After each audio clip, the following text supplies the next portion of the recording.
Bonjour, cette vidéo a pour but d'introduire la notion d'intégrale. Et donc l'activité d'intro que vous aviez à faire, alors grand 1, on vous dit l'Orient Express, lancé en 1883, est un train mythique reliant Paris à Constantinople, et oui, ça s'appelait encore Constantinople à l'époque, en passant par Vienne, Venise, etc., qui a permis de diviser par 4 le temps de transport en passant une quinzaine de jours à seulement 4 pour faire Paris-Constantinople. Donc c'est quand même une révolution, hein. Et donc il y a une ligne baptisée le train éclair, permettait de faire la liaison Paris-Vienne en à peine 28 heures, un record à l'époque. Donc ci-dessous est représentée la vitesse V en fonction du temps, V2T, du train lors du trajet. Donc vous avez cette vitesse-là, donc il y a une fonction, là c'est le T, le temps en heures pour l'axe abscisse, la vitesse en kilomètres par heure pour l'axe des ordonnées. Alors il y en a qui peuvent se dire, oui mais au tout début on n'est pas à zéro, exactement, enfin on est à zéro, on n'est pas directement à 40, 44 km/h. Quand on lit les graduations, c'est 44. Alors oui, il y aurait comme ça une phase d'accélération et ici une phase de décélération. Elles sont tellement petites que j'ai décidé de ne pas les représenter et justement pour que ce soit simple à calculer au niveau du résultat qu'on va avoir. Vous allez voir.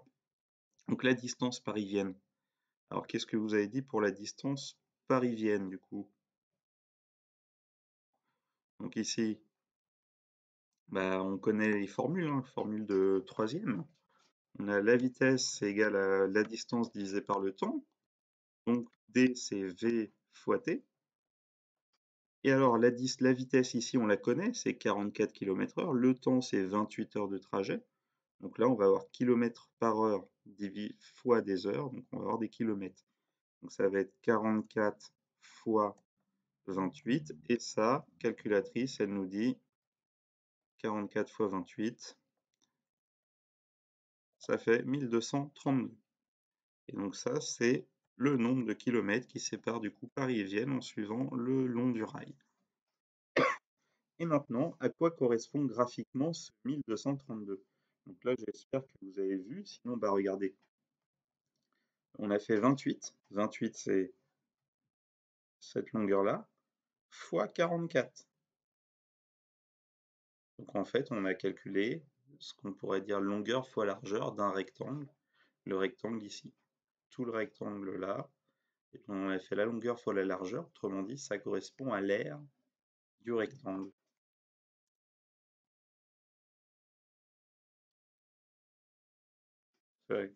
L'aire du rectangle. Et alors l'aire du rectangle, on peut aussi le voir comme l'aire qui est entre la courbe, l'axe des abscisses.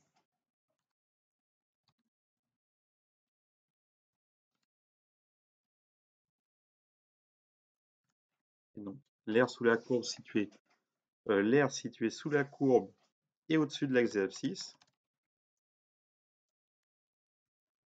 entre 0 et 28 pour les abscisses. On précisera plus précisément dans la définition, mais en fait, on prend deux barres, une ici, et on regarde l'aire qui est entre l'axe des abscisses et cette courbe qui correspond à l'aire d'un rectangle, donc hyper simple à calculer, 44 fois 28. Une deuxième situation où maintenant on a le saut en parachute. Donc on a un saut en parachute et ici est représentée la vitesse du parachutiste lors de sa phase de chute libre. Donc chute libre avant qu'il déclenche le parachute et donc d'un coup la vitesse chute brutalement. Donc vous avez vu ça, vous connaissez, c'est des fonctions exponentielles. On pourrait faire au passage un exo qui va mêler des fonctions exponentielles et donc des équations différentielles un petit peu, pourquoi pas. Et en plus des intégrales, là, avec ce chapitre-là, on pourrait brasser comme ça les 2/3 du programme d'un coup, en exercice. Donc ici, graphiquement, à quoi correspondra la distance parcourue par le parachutiste?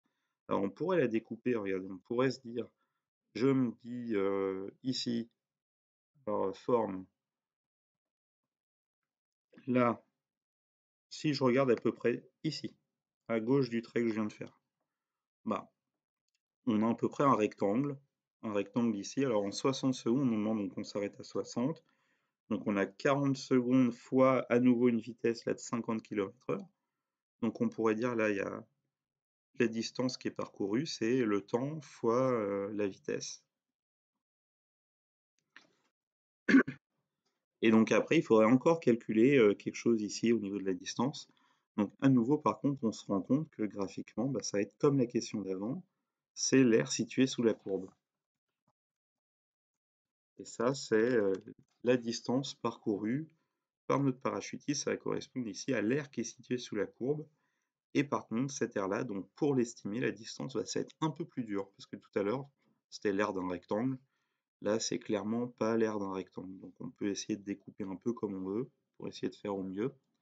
Donc là, on peut dire on a un grand rectangle, grossièrement ici, qui fait 40 de longueur et ici 50 en hauteur. Donc on pourrait dire bah, j'ai 40 fois 50 déjà. Ensuite, on rajoute, alors là, on pourrait s'amuser maintenant à compter en fait le nombre de petits rectangles. Le nombre de petits rectangles, j'en ai 4, 8, 9, 10, 11, j'en ai 11 pleins. Après, là, on peut se dire ça en ferait un 12e. Là, un 13e, en regardant celui-ci et celui-ci. Et là, 13, j'ai à peu près 14 et demi rectangles. Donc on a ici, on va avoir 40, alors 14,5 petits rectangles, plus 2000, qui était ce qu'on avait calculé, mètres correspondant à la distance parcourue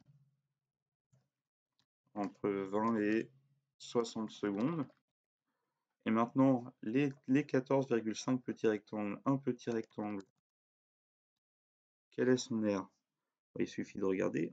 Là, c'est 10 en hauteur et c'est 5 en longueur. Donc ça fait 5 fois 10 égale 50. Et l'unité, c'est des mètres. Parce qu'ici, c'est 5 secondes. Et là, c'est des mètres par seconde. Donc ça fait fois 10 mètres par seconde. Donc ça fait 50 mètres.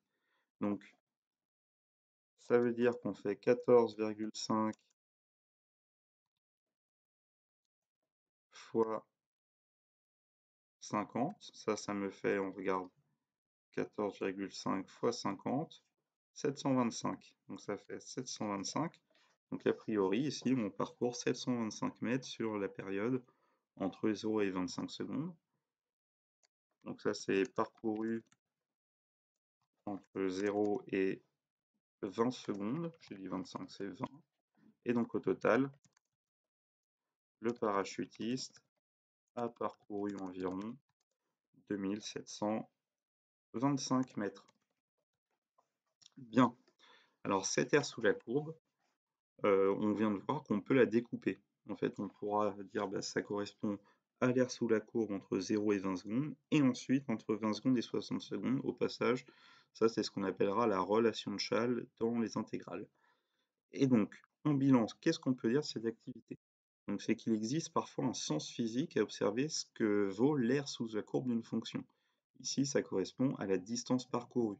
Mais il y a plein de situations où ça peut correspondre à d'autres notions, alors pas forcément physiques, on peut faire ça avec plein de choses. Donc là en ce moment, quand on regarde la courbe qui décrit le nombre d'infectés par jour avec le coronavirus, bah, c'est quoi l'intégrale? C'est le nombre total de personnes qui ont été infectées. L'air sous la courbe correspondra au nombre total de personnes infectées.